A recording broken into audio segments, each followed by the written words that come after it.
नमस्कार दोस्तों, कैसे हैं आप लोग? खूब अच्छे से रहिए, रिवीजन करिए। अंतिम समय में जब आप पढ़ाई करते हैं तो वो बहुत कारगर होती है और आप लोगों की कैपेसिटी बहुत बढ़ जाती है पढ़ते समय। 2009 में जीआईसी प्रवक्ता का जो पेपर हुआ, उसमें कौन से क्वेश्चन पूछे गए इनको हम डिस्कस करने जा रहे हैं। आप लोग साथ साथ उत्तर देते चलेंगे। आइडिया ये लगता है कि कैसे प्रश्न पूछे जाएंगे तो अंतिम समय में आपका जो दिमाग है वो उस दिशा में काम करने लगता है, तो अंतिम समय में ये रिवीजन बहुत ज्यादा इंपॉर्टेंट हो जाता है। पहला प्रश्न है, अंटार्कटिका में भारत द्वारा निर्माणाधीन एक नए शोध स्टेशन का नाम क्या है? यहाँ पर जो करंट अफेयर के प्रश्न है उनको जहां तक हो सकेगा हम अपडेट करने की कोशिश करेंगे। जो मैं मुझे आता है मैं उस हिसाब से इसको अपडेट करूंगा, जो अपडेट करने वाले नहीं है उनको छोड़ के। तो भारत द्वारा अंटार्कटिका में जो निर्माणाधीन नया शोध स्टेशन उस समय स्थापित हुआ था, तो वो भारती था। भारती वर्ष 2012 में स्थापित हुआ था और ये उसी समय पेपर हुआ था। और कठोर मौसम में शोधकर्ताओं को सुरक्षा प्रदान करने के लिए उपाय जो किए जा रहे थे, उसी के अंतर्गत इसका निर्माण किया गया था। और अनुसंधान इसका मुख्य उद्देश्य था। मैत्री जो भारत के मैत्री दक्षिण गंगोत्री, ये दो स्टेशन पहले से हैं, तीन है टोटल। तो उनमें से एक है दक्षिण गंगोत्री और एक है मैत्री। ये पहला था, ये दूसरा था और ये तीसरा शोध केंद्र था। तो मैत्री से लगभग 3000 किलोमीटर पूर्व में इसको स्थापित किया गया था। बी ऑप्शन इसका बिल्कुल करेक्ट हो जाएगा। डूरंड कप 2009 का विजेता कौन है? 2009 में कौन विजेता था ये आपसे पूछा गया है, लेकिन यहाँ पर ये आपके लिए इंपॉर्टेंट नहीं है। इसमें तो चर्चेस बदलते हैं, छोड़ दीजिए, इससे कोई मतलब नहीं है। 2019 में ये लास्ट प्रतियोगिता अभी हुई है, उसके बाद में 21 में होने वाली है। तो 2019 में ये प्रतियोगिता कहाँ संपन्न हुई थी? अगर आपसे पूछा जाए तो ये कोलकाता में संपन्न हुई थी। और कोलकाता की इस प्रतियोगिता में फाइनल में मोहन बागान को पराजित कर दिया था गोकुलम केरल ने। तो अब अगर 2019 का पूछा जाएगा तो गोकुलम केरल ने इसको पराजित किया था मोहन बागान को। मोहन बागान 16 बार का चैंपियन रह चुका है, ये ध्यान रखना है आपको। तो गोकुलम केरल ने पराजित किया था। सितंबर 2009 में सुनामी द्वारा सैकड़ों लोगों की मृत्यु हो गई। अब 2009 में ये घटना घटी थी तो पूछी गई थी। अब इस समय के जितने भी चक्रवात और ये सब आते हैं तो इनको आपको तैयार रहना है। करंट अफेयर में हमने इसके बारे में चर्चा की है, करंट अफेयर का वीडियो देख लीजिए, यूपी का करंट अफेयर का वीडियो है। ये सब चैनल पे आप थोड़ा सा नीचे बढ़ेंगे वीडियोस में तो आपको बहुत सारे जीआईसी पे इस समय हम लोग बहुत ज्यादा काम कर रहे हैं, तो वीडियोस मिल जाएंगे। तो ये समोआ द्वीप में उस समय आया था, तो इतने लोग मरे थे। बाकी इस समय जो भी आए हैं इसको अपडेट करने की जरूरत नहीं है। चक्रवात ना अपडेट हो, सुनामी ना अपडेट हो तो ज्यादा सही है। सुनामी क्या होती है? जब जलीय सतह पर भूकंपीय तरंगें आती हैं तो जल में वो प्रभाव अपना डालती हैं। और जलीय क्षेत्र जो आसपास वहां पे जो बसाव होता है जलीय समुद्री तटों के आसपास, तो उसमें ये बंदरगाही लहरों के नाम से इसको जाना जाता है। तो सुनामी इसको लिखा जाता है, लेकिन ये जो शब्द होता है ये इसको टी साइलेंट करके इसमें पढ़ा जाता है। जापानीज शब्द है ये और इसका मतलब होता है बंदरगाही लहरें।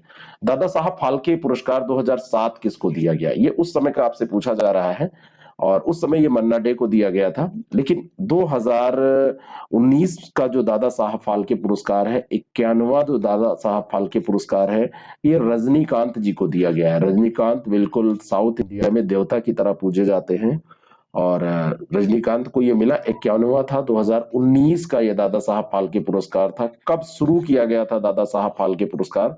तो ये 1969 में ये शुरू किया गया था। और सबसे पहला पुरस्कार किसे दिया गया था? कभी कभी ऐसे भी प्रश्न आपसे पूछे जाते हैं, तो ये देविका रानी को दिया गया था।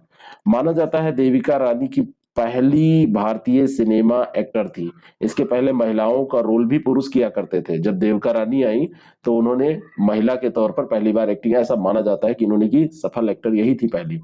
तो ये इस क्षेत्र का फिल्म दुनिया जो है, फिल्मी दुनिया, उसका सबसे बड़ा अवार्ड है ये। अतुलनीय कार्य के लिए दिया जाता है। भारत ने अपना 100वां क्रिकेट टेस्ट मैच खेला। भारत अभी तक क्रिकेट टेस्ट मैच अब तो बहुत सारे खेल चुका है, लेकिन मतलब 550 से ऊपर हो गए होंगे। 100वां किसके साथ खेला था, शतक लगा था? तो ये इंग्लैंड के साथ। मतलब मैच का शतक कि कितने मैच का? डी ऑप्शन इसका बिल्कुल करेक्ट हो जाएगा।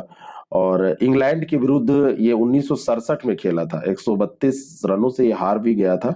अभी भारत ने कितना 551 के आसपास खेले हैं, मतलब 550 से ऊपर ही है। ठीक है।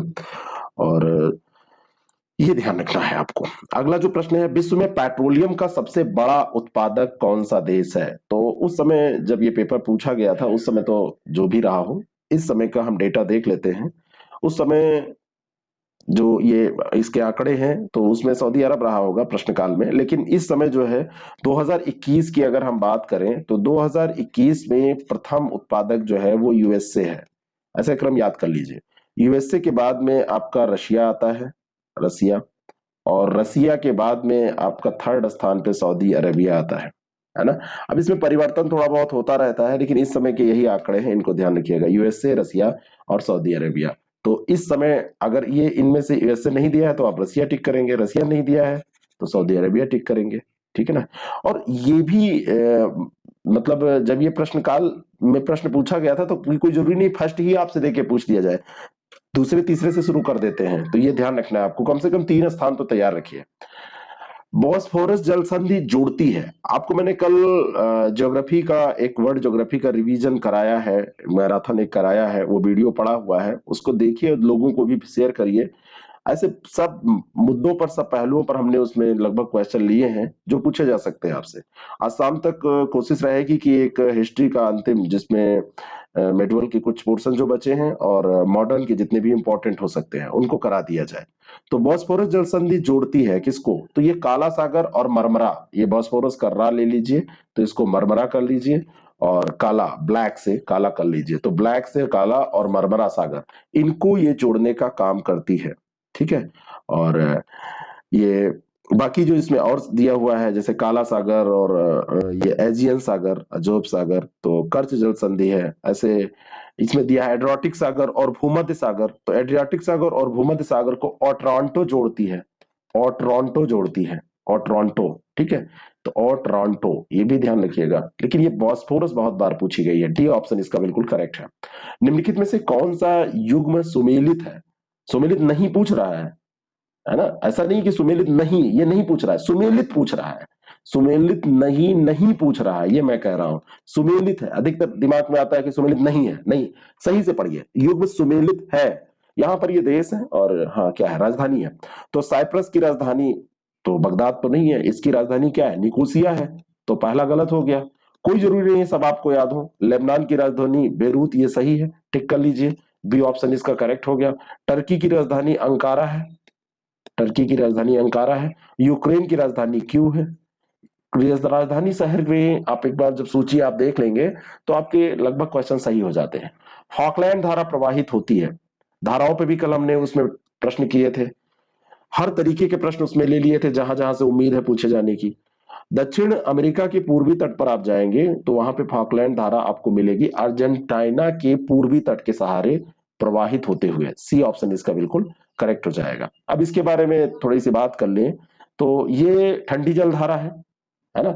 सबसे पहले तो ये कोल्ड करंट है, ये आपको ध्यान रखना है, ये कोल्ड करंट है। और ब्राजील धारा अगर आपसे पूछी जाए तो ब्राजील धारा जो है वो गर्म जल धारा है ना।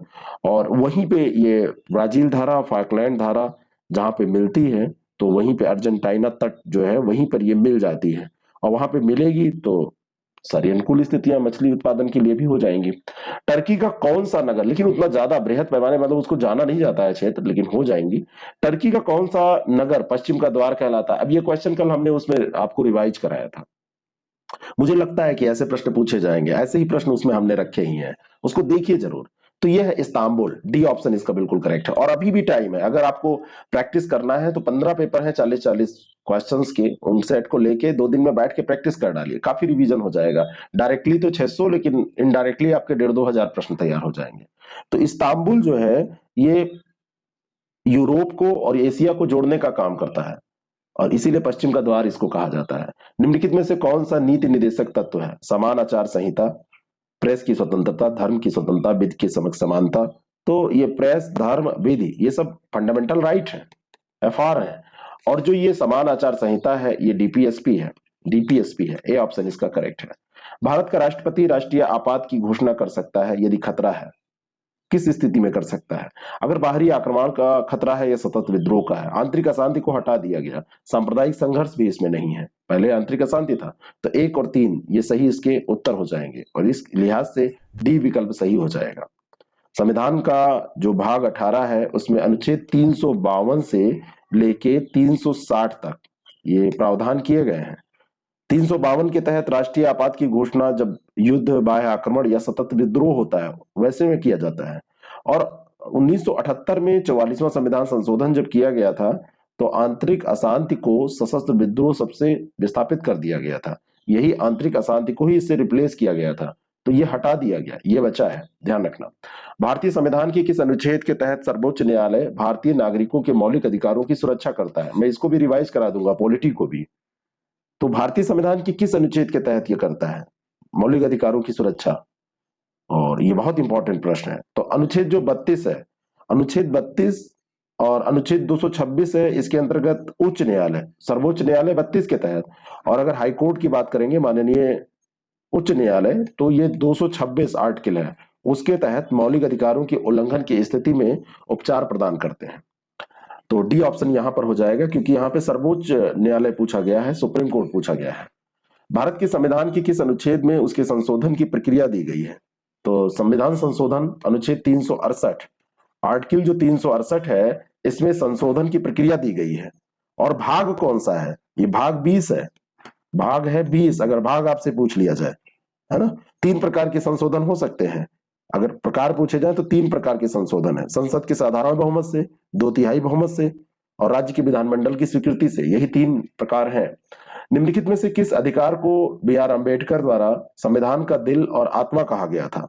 तो जो संवैधानिक उपचारों का अधिकार है, जो अनुच्छेद 32 की बात भी हमने की थी, तो संवैधानिक उपचारों का अधिकार आर्टिकल 32, उसी को डॉक्टर अंबेडकर ने कहा था कि ये संविधान का दिल और आत्मा है। यदि मुझसे पूछा जाए कि संविधान में कौन सा विशेष अनुच्छेद सबसे महत्वपूर्ण है जिसके बिना यह संविधान शून्य हो जाएगा, तो मैं इसके सिवाय कोई दूसरा अनुच्छेद का नाम नहीं लूंगा। ये संविधान की आत्मा है, ये डॉक्टर अंबेडकर ने कहा था आर्टिकल 32 के बारे में। मुस्लिम लीग द्वारा पाकिस्तान का प्रस्ताव पारित किया गया था। इतिहास का प्रश्न, अब इस पे हमको अभी करना है एक सेशन मैराथन में, तीसरा पार्ट जो हिस्ट्री का होगा। हिस्ट्री को एक्चुअली शुरुआत में मैंने एक छोटे क्लास उसमें कर दी थी, हिस्ट्री में थोड़ा सा ज्यादा करना भी पड़ता है, तो एक और करेंगे, पूरा हो जाएगा। पहला दूसरा जरूर देख लीजिए, प्लेलिस्ट में सब पड़ा हुआ है जी, प्लेलिस्ट में जाएंगे, जीआईसी लेक्चरर 2020 का एक प्लेलिस्ट है, उसमें सब करंट वगैरह सब कुछ पड़ा है, और करंट के 8 वीडियो है, उनको आप देखिए। यूपी का वीडियो है, उनको देखिए, उससे जीके भी आपका तैयार होगा, जीएस भी तैयार होगा। तो मार्च 1940 की बात है, 22 से 24 मार्च 1940 को मुस्लिम लीग का लाहौर अधिवेशन हुआ था। मोहम्मद अली जिन्ना इसके अध्यक्ष थे। कौन अध्यक्ष था? जिन्ना। और इसी अधिवेशन में पाकिस्तान का प्रस्ताव पास किया गया था और भारत का विभाजन कर एक पृथक मुस्लिम राष्ट्र पाकिस्तान की मांग इसी में की गई थी, मार्च 1940 में। सी ऑप्शन इसका करेक्ट है। भारतीय उपनिवेश के लिए प्रभुसत्ता संपन्न संविधान सभा के प्रथम अध्यक्ष कौन थे? तो प्रभुसत्ता संपन्न संविधान सभा के प्रथम अध्यक्ष अगर आपसे पूछा जाएगा तो ये राजेंद्र प्रसाद हो जाएंगे। वैसे डॉक्टर राजेंद्र प्रसाद ये अस्थाई अध्यक्ष, वैसे अस्थाई अध्यक्ष सच्चिदानंद सिन्हा थे, तो डॉक्टर राजेंद्र प्रसाद ये अस्थाई अध्यक्ष नियुक्त किए गए थे। 11 तारीख को, 9 दिसंबर 1946 को जब संविधान सभा की पहली बैठक हुई, फर्स्ट मीटिंग हुई, तो इस फर्स्ट मीट में क्या किया गया? अस्थायी तौर पर सच्चिदानंद सिन्हा को अध्यक्ष बना दिया गया। लेकिन 2 दिन बाद जब 11 दिसंबर को बैठक हो रही थी तो डॉक्टर राजेंद्र प्रसाद को अस्थायी अध्यक्ष चुना गया। ठीक है। अगला जो प्रश्न है, भारतीय राष्ट्रवाद ब्रिटिश राज का शिशु था, ये कथन किसका है? कभी कभी थॉट्स आपसे पूछे जाते हैं। तो एक थे आर कोपलैंड, आर कोपलैंड का ये कथन है। अब ये थॉट्स अगर आप पढ़े होंगे कहीं से तो आपके हो जाएंगे, नहीं तो इस पे घबराने की जरूरत नहीं है। ये जो 40 क्वेश्चन आपसे पूछे जाएंगे, इस 40 में अगर 30 के तक आप टच कर ले जाते हैं तो ये बहुत ज्यादा अच्छा स्कोर होगा, बढ़िया स्कोर होगा, इसमें घबराने की जरूरत नहीं है। कोशिश करिए आप 40 में 35 करने की, 32 करने की, मैं टारगेट क्यों नीचे रखूं, लेकिन अगर इतना पहुंचते हैं तो कोई दिक्कत नहीं है, नेगेटिव मार्किंग है, हो जाएगा। निम्नलिखित घटनाओं को कालानुक्रम में व्यवस्थित कीजिए तथा नीचे दिए गए कूट से सही उत्तर चुनिए। असहयोग आंदोलन, जलियांवाला बाग हत्याकांड, गांधी का चंपारण जो सत्याग्रह, और सविनय अवज्ञा। तो सबकी तिथि आपको याद होनी चाहिए। ये असहयोग आंदोलन है, असहयोग आंदोलन 1920, 1 अगस्त 1920। जलियांवाला बाग हत्याकांड ये 1900 कब की बात है? 13 अप्रैल 1919 की। तो 13 अप्रैल, ये अप्रैल की बात है, 13/4/1919 की बात है। गांधी का चंपारण सत्याग्रह याद कर लीजिए इसी समय, या याद होगा आपको, 1917। और सविनय अवज्ञा आंदोलन यहाँ पर लिखा हुआ है, तो इसको कब, ये 1930 की बात है ना, ये कब है, 6 अप्रैल 1930। तो 6 अप्रैल 1930 अपसेट कर दीजिए कालानुक्रम में।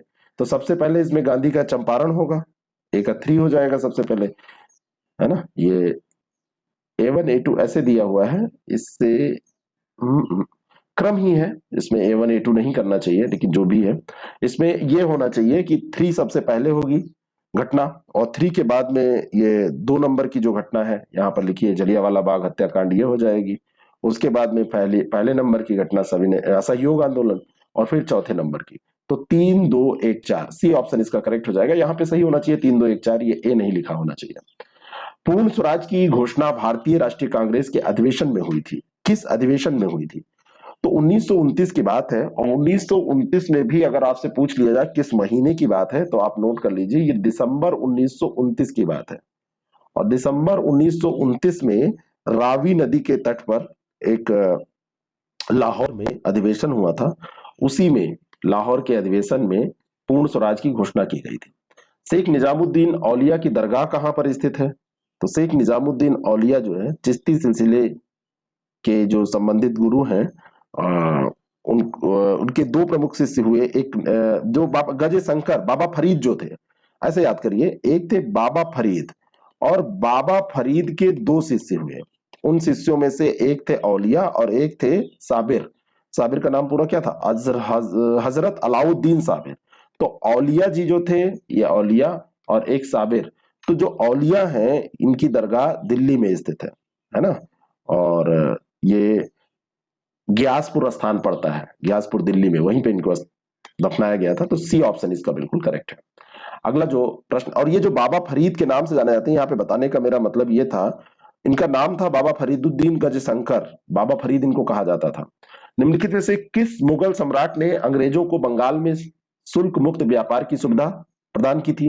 कौन सा ये गवर्नर था, कौन सा सम्राट था? तो ये फर्रुखसियर था। डी ऑप्शन इसका बिल्कुल करेक्ट है। 1717 की यह बात है, फरमान जारी किया था, 3000 रुपए वार्षिक कर के बदले बंगाल में बिना अतिरिक्त चुंगी दिए व्यापार कर सकते थे, केवल 3000 रुपए देने पे। पुराणों की संख्या कितनी है? देखिए, ये प्रश्न पूछा गया है और हमने इसको कराया भी है, जबकि ये तब मैंने देखा नहीं था।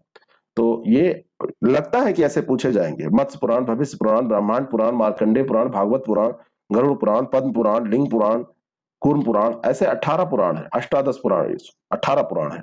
और इनकी रचना किसने की थी? ये रचना लोमहर्ष ऋषि और उनके पुत्र उग्रश्रवा थे, उन्होंने की थी। अष्टाध्यायी लिखी गई थी किसके द्वारा? तो अष्टाध्यायी लिखी गई थी पाणिनि के द्वारा, पाणिनि के द्वारा। बी ऑप्शन इसका बिल्कुल करेक्ट है। महापद्मनंद के मित्र थे, नंद शासक महापद्मनंद था ना, उसके मित्र थे। निम्नलिखित में से किस पाकिस्तानी नागरिक को भारत सरकार द्वारा भारत रत्न से सम्मानित किया गया था? अब ये थोड़ा स्टैटिक जीके, अब्दुल गफ्फार खां को दिया गया था। ए ऑप्शन इसका बिल्कुल करेक्ट है। और भारत रत्न पुरस्कार 1954 में जब शुरू हुआ, 2 जनवरी 1954 को, तो इनको भी दिया गया था। खान अब्दुल गफ्फार खां को उस समय नहीं दिया गया था, ये 1987 में इनको दिया गया है। ये दिया गया है इनको 1987 में, है ना, भारत रत्न से सम्मानित किया गया है।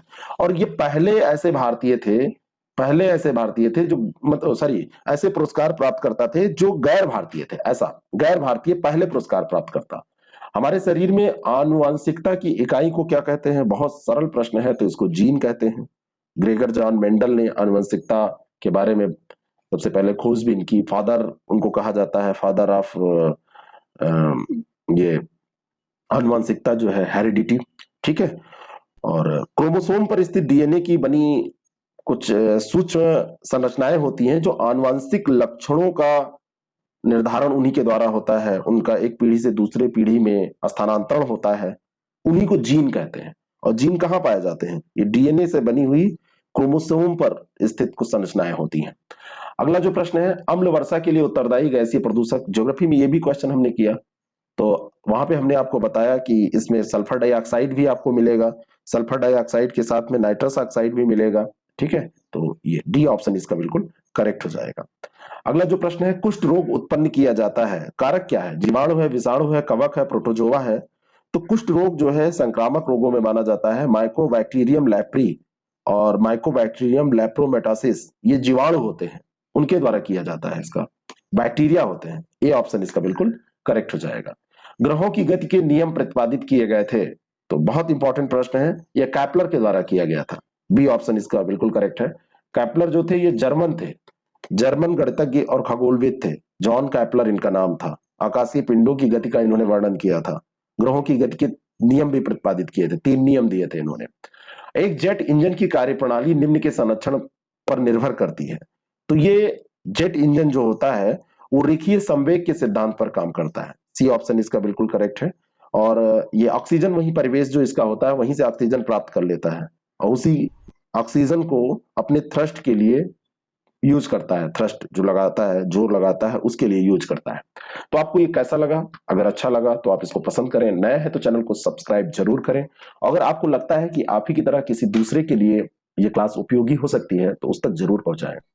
आप सभी का बहुत बहुत धन्यवाद इस वीडियो को देखने के लिए। और बाकी कोई जानकारी चाहिए, कोई कोर्स से जुड़ना चाहते हैं, RO UPPCS की टेस्ट सीरीज भी हमारे पास है, मेंस के कोर्सेज भी हमारे रेगुलर चलते रहते हैं और जो भी है यूनिक है उसके रिजल्ट हमारे पास है। तो उसके लिए 6307281212 पर कांटेक्ट करें। UPPCS और RO के लिए नई टेस्ट सीरीज भी स्टार्ट हो रही है।